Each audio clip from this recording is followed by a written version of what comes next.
বিকেলবেলা হঠাৎ করে আমার হাজব্যান্ড বললো যে চলো রেডি হও, চট করে একটু বাইরে থেকে ঘুরে আসি। তো আমি ভাবছি যে এমনি একটু বাইরে আশেপাশে হাঁটাহাঁটি করে তারপর দেন চলে আসবো। তার জন্য রেডি হয়ে একটু কোনোরকম বের হইলাম। হওয়ার পরে এখন দেখি যে সে রিক্সা নিচ্ছে।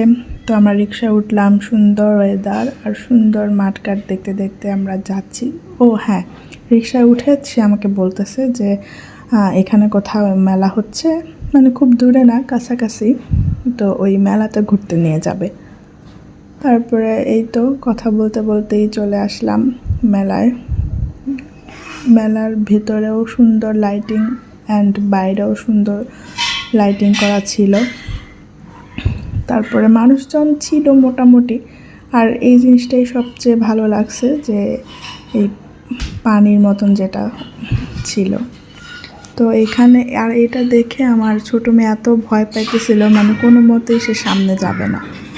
দেন মেলা বলতে কি, বাইরে সাইনবোর্ড লেখা ঠিকই কুটির শিল্প মেলা, কিন্তু আসলে ওরকম কিছুই নাই। এই বাচ্চাদের ছোটোখাটো কয়েকটা রাইড ছিল।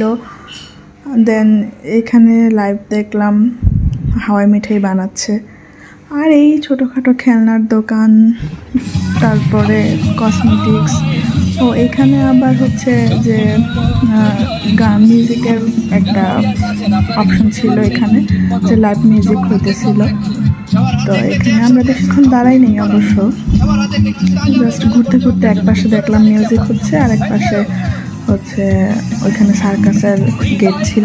সার্কাসের ওইখানে আমরা ঢুকি নেই, হচ্ছিল কি না হচ্ছিল জানিও না। তারপরে আর কি ছোটদের রাইড যেহেতু আছে, তো ছোটদের নিয়ে রাইডে উঠলাম। আসলে আমি এটার মধ্যে উঠতে চাই না, এটা হচ্ছে ওই যে ঘোড়ার মতন থাকে, দেন এটা ঘুরে শুধু। দেন আমি এটাতে উঠতে চাই নাই, আমার ছোটো মেয়েরে বসেছিলাম ফার্স্টে। তো ও ওই লোকজন যখন উঠে তখন এটা একটু নড়ে, ও অনেক ভয় পাইতেছিল। দেন ওর ভয় কাটানোর জন্য আমি ওর সাথে বসি, ওরে কোলে নিয়ে। এই তো আমরা একটু ঘুরি আর সামনে যে রাইড পড়ে ওটার মধ্যে একটু একটু উঠি।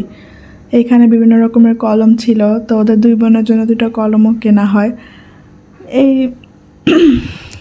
এই মনে করেন যে টুকটাক যা, মানে কুটির শিল্পের কোনো কিছু আমি দেখলাম না। ও এখানে আবার একটা ওয়াটারের রাইড ছিল, ছোটোদেরও ছিল বড়োদেরও ছিল। দেন এই যে একটা রেলগাড়ি, এখানে এর আগেরটায় আমি হচ্ছে আমার মেয়েদেরকে নিয়ে উঠছিলাম, তার জন্য এবার ওদের বাবা ওরা নিয়ে উঠলো, ওদের নিয়ে উঠলো। এরপরে এই একটা জিনিস দেখে মনে হয়েছে যে কত সুন্দর, মানে কত ভালো লাগবে খাইতে। এরপরে দেখলাম যে না, তেমন আহামরি